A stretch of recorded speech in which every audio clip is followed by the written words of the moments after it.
A very good morning, dear students. Welcome to e-learning classes of Sacred Hearts of the subject Business Studies. Dear students, in the previous lectures, we have started our chapter number 2, that was Forms of Business Organization. In that, till now, we have discussed about the different forms of business organization, say private, public, and joint sector enterprises.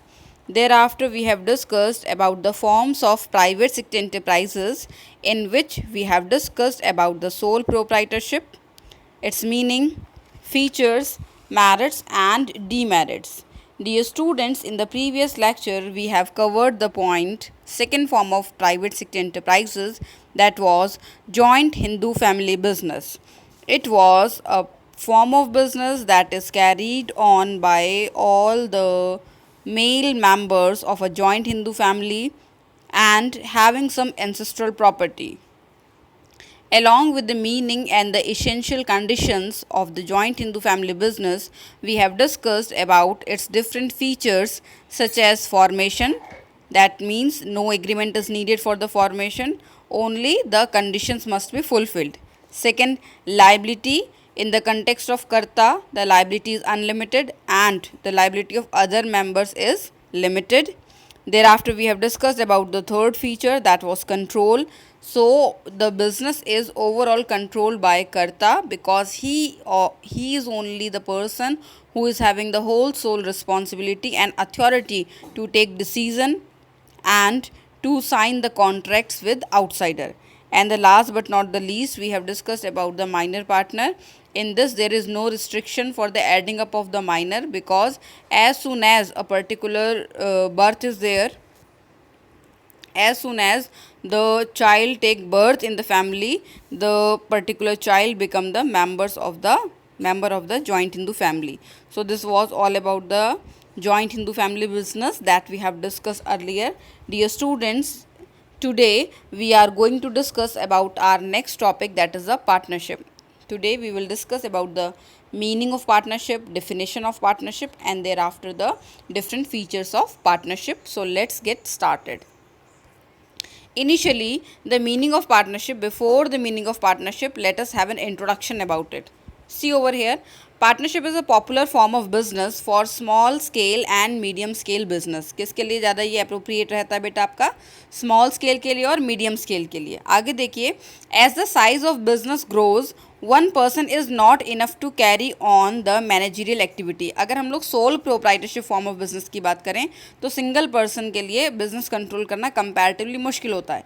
Therefore to और more persons, दो या दो से ज़्यादा लोग आपस में क्या करते हैं, एक एग्रीमेंट क्रिएट करते हैं और पार्टनरशिप को फॉर्म करते हैं. And just see over here, this form of business starts to overcome the problem of sole proprietorship. Partnership basically start क्यों हुई? तो सोल प्रोप्राइटरशिप की प्रॉब्लम्स को डिजॉल्व करने के लिए. Now see the meaning, what is the partnership? Partnership is an association of two more persons who agree to jointly pursue a business activity. Two और more person का वो group जो कि एक सेम या कॉमन बिजनेस एक्टिविटी को execute करने के लिए अपने हैंड्स को ज्वाइन करते हैं, उनको हम लोग क्या बोलते हैं? पार्टनरशिप बोलते हैं. See further, they pool their pool का मतलब क्या होता है? Bring. They pool their managerial and financial resources for the purpose. और वो इसके लिए अपने जो उनकी मैनेजरियल स्किल्स होती हैं और जो फिनेंशियल रिसोर्सेज होते हैं उन्हें क्या करते हैं? कलेक्ट करके बिजनेस को कैरी ऑन करते हैं. Now see the definition of partnership as per the partnership act 1932.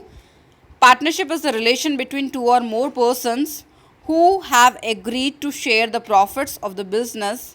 जो कि बिजनेस के प्रॉफिट को शेयर करने के लिए क्या हुए हैं? रेडी हुए हैं. Profit of the business carried bye all, या तो उसको सब लोग क्या करें? कैरी ऑन करें, या फिर any of them acting for all, या फिर कोई एक पर्टिकुलर पर्सन जो कि सबके बिहाफ पे वर्क को एग्जीक्यूट करे. That is known as the partnership in the words of Partnership Act 1932. Now the features of partnership. The very first is the formation. So dear students, see over here, the partnership form of business is governed by Partnership Act 1932. अगर हम लोग partnership की बात करें तो उसको govern कौन करता है? Partnership Act 1932. It comes into existence by the legal agreement between the partners. और पार्टनरशिप हमारी फॉर्म कैसे होती है? जब आपके जो पार्टनर्स होते हैं उनके बीच में जो लीगल एग्रीमेंट जब साइन होता है या फिर लीगल एग्रीमेंट जब बनता है तो उससे क्या होती है, जो आपकी पार्टनरशिप है वो फॉर्म होती है, and this agreement is known as partnership deed. इसको क्या बोलते हैं, पार्टनरशिप डीड बोलते हैं। And it contains the terms and conditions such as the rate of interest on drawing, on capital, for example the profit sharing ratio, and all is mentioned in the partnership deed. Now see the second point, that is the liability. So here all the members are having the unlimited liability.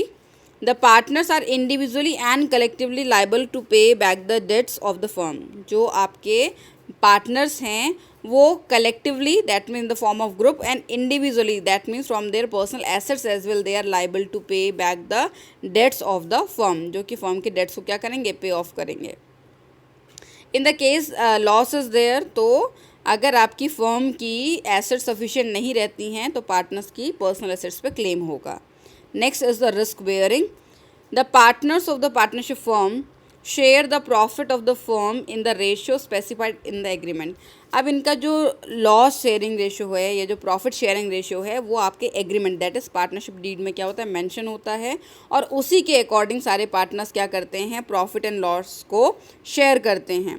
आगे देखिए, इसने बताया in case no ratio is specified in the agreement. अगर agreement में कोई भी ratio specified नहीं है तो all the partners will bear risk collectively equally.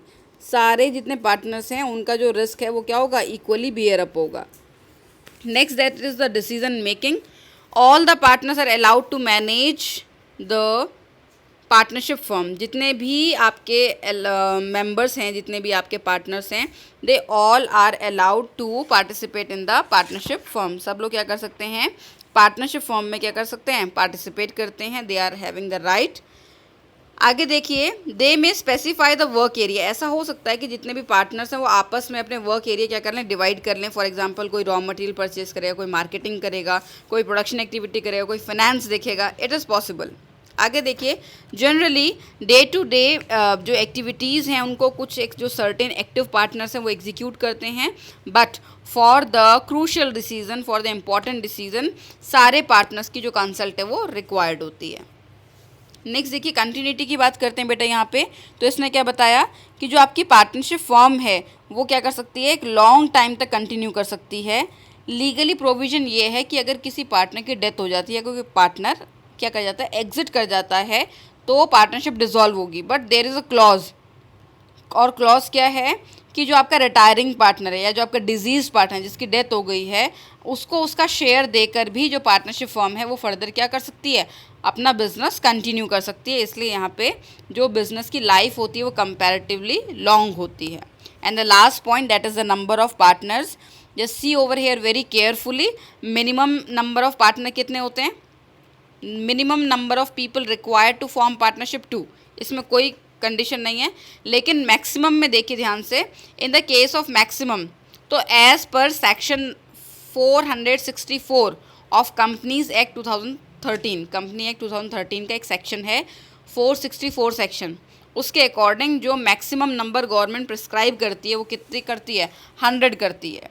But at present अगर अभी हम लोग बात करें तो एज पर रूल 10 ऑफ कंपनीज एक्ट 2014, अभी जो आपके मैक्सिमम नंबर ऑफ पार्टनर्स हैं जो कि प्रिस्क्राइब्ड हैं गवर्नमेंट से, वो कितने हैं, सिर्फ 50 हैं।